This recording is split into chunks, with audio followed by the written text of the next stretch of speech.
नमस्कार। आज के इस एक्सप्लेनर में हम एक ऐसे जाल की बात करने वाले हैं जिसमें हम सब जाने अनजाने फंस चुके हैं। जी हाँ, हमारा डिजिटल जाल। आज के समय में सोशल मीडिया हमारी जिंदगी का सबसे बड़ा हिस्सा बन चुका है। शुरुआत में तो ये सिर्फ दोस्तों और परिवार से जुड़े रहने का एक जरिया था, लेकिन देखते ही देखते ये हमारी आदत से बढ़कर एक खतरनाक लत बन गया है। आज हम इसके पीछे के मनोवैज्ञानिक और न्यूरोबायोलॉजिकल कारणों को समझेंगे कि आखिर क्यों हम इन स्क्रीन्स के इतने दीवाने हो गए हैं। जरा सोचिए, सुबह आंख खुलते ही सबसे पहला काम क्या होता है? बिस्तर छोड़ने से पहले ही हाथ सीधा स्मार्टफोन की तरफ जाता है ना? बिना किसी खास वजह के बस इंस्टाग्राम, फेसबुक, यूट्यूब या टिकटॉक जैसी ऐप्स स्क्रॉल करना शुरू। और रात को सोने से पहले भी घंटों तक स्क्रीन पर समय बिताना तो जैसे एक रूटीन बन गया है। लेकिन देखिए, ये कोई हमारी या आपकी पर्सनल नाकामी नहीं है। दरअसल इसके पीछे एक बहुत ही चालाकी से बुना गया सिस्टमिक डिजाइन है। एक ऐसा सिस्टम जो चाहता ही यही है कि हम लगातार इससे जुड़े रहें।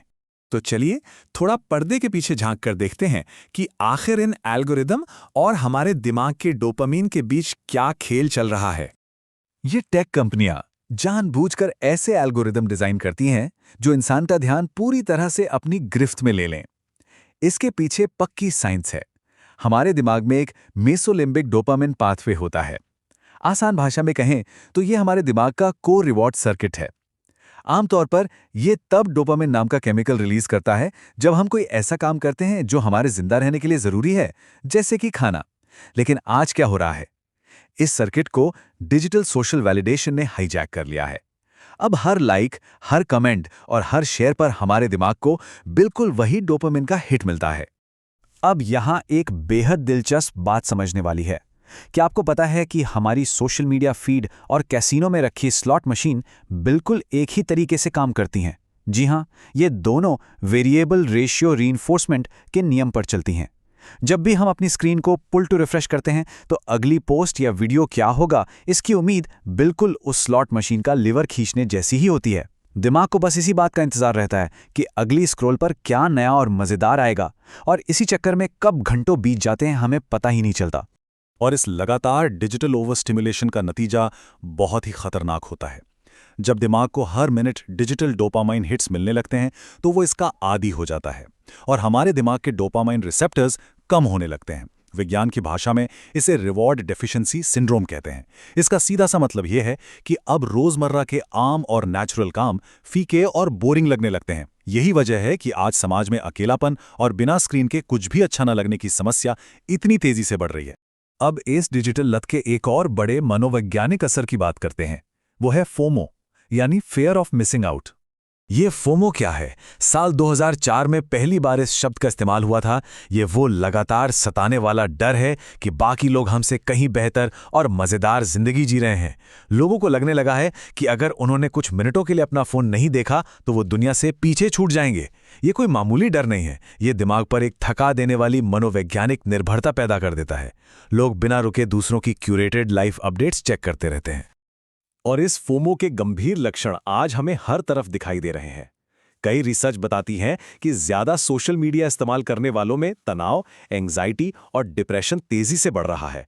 नींद के तो जैसे दुश्मनी बन गए हैं ये डिवाइस। स्कूल हो या कॉलेज, बच्चे पढ़ाई छोड़कर बस वायरल होने के पीछे भाग रहे हैं। यहां तक कि कुछ लोग लाइक्स और व्यूज के लिए इतने खतरनाक स्टंट करते हैं कि अपनी जान तक जोखिम में डाल देते हैं। और हां, दोस्तों के साथ बैठे हैं लेकिन नजरें फोन पर हैं, जिसे फबिंग कहते हैं। वो तो आजकल एकदम नॉर्मल बात हो गई है। तो चलिए अब इस पूरी कहानी के एक और स्याह पहलू की तरफ चलते हैं। वो है इस नकली दुनिया का मानसिक दबाव, जहां हर किसी को परफेक्ट दिखने की होड़ लगी है। ये बात पूरी तरह से सच है कि फोटो आधारित प्लेटफॉर्म्स युवाओं की बॉडी इमेज को सबसे ज्यादा नुकसान पहुंचाते हैं।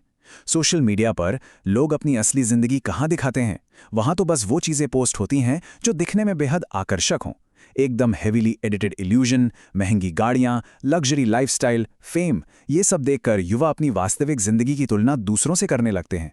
इससे इतना जबरदस्त मानसिक दबाव बढ़ता है कि लोग अपनी असली पहचान ही भूलते जा रहे हैं।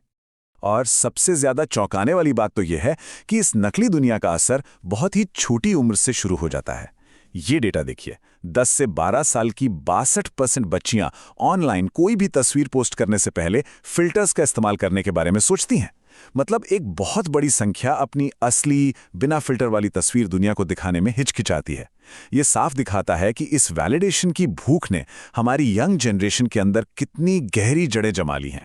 इस डिजिटल इल्यूजन के खतरे यहीं खत्म नहीं होते। एल्गोरिदम अक्सर ऐसी चीज़ों को प्रमोट करते हैं जो बिल्कुल इनऑथेंटिक होती हैं। जैसे कि ब्यूटी फिल्टर्स में एक खास तरह का एथनोसेंट्रिक बायस होता है जो सिर्फ एक तरह के रंग रूप को ही सुंदर बताता है। और ये फिटस्पिरेशन के नाम पर जो एक्सट्रीम फिटनेस बॉडी टाइप्स दिखाए जाते हैं, उनका क्या? इन सब का सीधा असर ये हो रहा है कि युवाओं का आत्मविश्वास बुरी तरह टूट रहा है।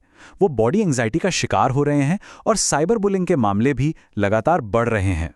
इस पूरे डिजिटल स्ट्रेन की वजह से हमारे दिमाग पर एक और गंभीर असर पड़ता है जिसे अटेंशनल बायस कहते हैं। इसमें होता यह है कि हमारा दिमाग रियल वर्ल्ड के ज़रूरी कामों से ज़्यादा अहमियत डिजिटल नोटिफिकेशंस को देने लगता है। इसके साथ ही बड़ी कंपनियां हमारा सारा डेटा इकट्ठा करके हमारी आदतों को समझती हैं और फिर उसी हिसाब से हमें कंटेंट दिखाती हैं। हम एक डिजिटल बुलबुले में कैद हो जाते हैं और इसी अटेंशन हैकिंग का फ़ायदा उठाकर कई बार फेक न्यूज़ और गलत जानकारी इतनी तेज़ी से फैलाई जाती है कि समाज में भ्रम और नफ़रत का माहौल बन जाता है। खैर, अब बहुत हो गई समस्या की बात।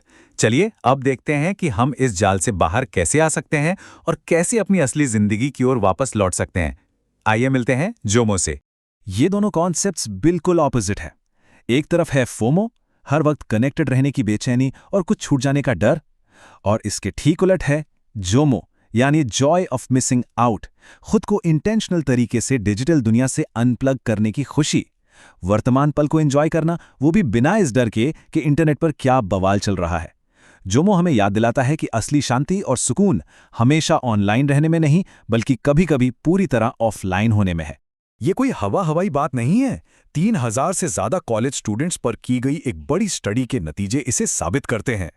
स्टडी में सामने आया कि डिजिटल या कंप्यूटर मीडिएटेड इंटरैक्शन बुरा नहीं है, ये अकेलेपन से तो बेहतर ही है। लेकिन सबसे ज्यादा खुशी, संतुष्टि और मेंटल वेलबींग तब मिलती है जब हम इन पर्सन यानी आमने सामने बैठकर लोगों से मिलते हैं। सच यही है कि असली जिंदगी के रिश्ते डिजिटल दुनिया के हजारों लाइक्स और कमेंट से कहीं ज्यादा अहमियत रखते हैं। तो अब सवाल यह है कि हम अपनी जिंदगी का कंट्रोल वापस कैसे लें। इसके लिए कुछ बहुत ही प्रैक्टिकल और साइंस बैक्ड कदम उठाए जा सकते हैं। सबसे पहले तो अपने फोन के सारे गैर जरूरी नोटिफिकेशंस को तुरंत बंद कर दीजिए। दूसरा, कौन सी ऐप को कितना समय देना है, इसकी स्ट्रिक्ट टाइम लिमिट सेट करें। तीसरा, नियमित रूप से डिजिटल डिटॉक्स का समय निकालें, जहां किसी भी तरह की स्क्रीन की कोई जगह ना हो। और सबसे जरूरी बात, अपने परिवार और दोस्तों के साथ आमने सामने बिताए गए वक्त को हमेशा सबसे ऊपर रखें। और आज के इस एक्सप्लेनर को हम एक बहुत ही गहरे और जरूरी सवाल के साथ खत्म करते हैं। सोचिए, क्या इंसान सोशल मीडिया को कंट्रोल करेगा या फिर सोशल मीडिया इंसानों को कंट्रोल करेगा? हालांकि सोशल मीडिया पूरी तरह से बुरा नहीं है। इसका सही इस्तेमाल पढ़ाई, बिजनेस और अच्छी जानकारी के लिए हो सकता है। लेकिन अगर आज हमने अपनी डिजिटल आदतों पर सही समय रहते लगाम नहीं लगाई, तो ये धीरे धीरे हमारी पूरी जिंदगी को अपने कब्जे में ले लेगा। तो फैसला हमारा है। खुद को इस एल्गोरिथम के जाल से बाहर निकालिए और असली दुनिया की खूबसूरती का अनुभव कीजिए। आज के एक्सप्लेनर में बस इतना ही। हमारे साथ जुड़ने के लिए आपका बहुत बहुत शुक्रिया।